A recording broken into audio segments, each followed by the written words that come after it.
Hello and welcome to this video in the Google Shopping Training Series. In today's video, we'll be creating our audience list in Google for remarketing. We're going to be leveraging the enormous reach of Google properties to make sure that our customers don't forget about us. Remember, customers don't typically purchase on their first interaction with your company.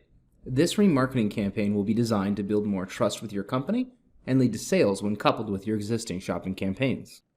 Before we get started with the training, I wanted to remind everyone to subscribe to the channel.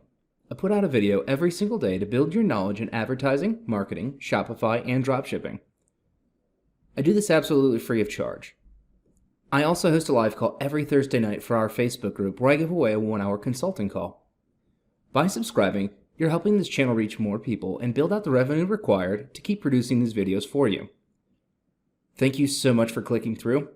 I hope you enjoyed the video.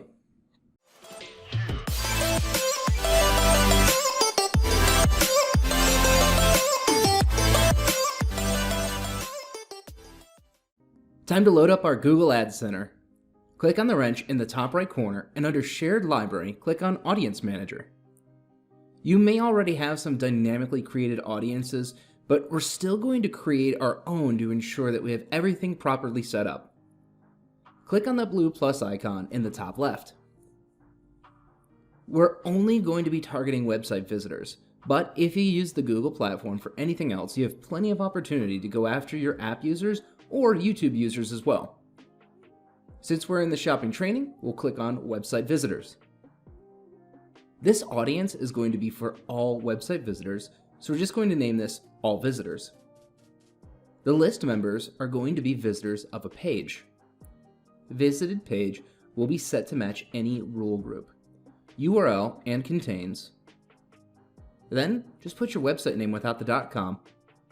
This will ensure that everyone who visited your website and was tracked by Google Analytics will show up in your list.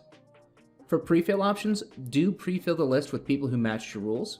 I like to keep membership duration at 30 days. Click Create Audience, you're all set. There are a couple of caveats about remarketing lists that I need to share before we get started. Remarketing lists for Google need to be a minimum of 100 people, 1,000 for search. If you don't meet the minimum requirements, you will not be able to use the audience. There are some legal issues as well that Google asks you to take into consideration, which includes their personalized advertising policy. Please make sure that you adhere to all rules set forth by Google when doing remarketing efforts, as this will keep your account in good standing and allow you to effectively use all of your data without fear of getting in trouble. That is all for today. If this helped you, please give it a like and subscribe to the channel for more daily advertising, marketing, Shopify, and dropshipping videos. Thank you so much for watching. I'll see you in the next video.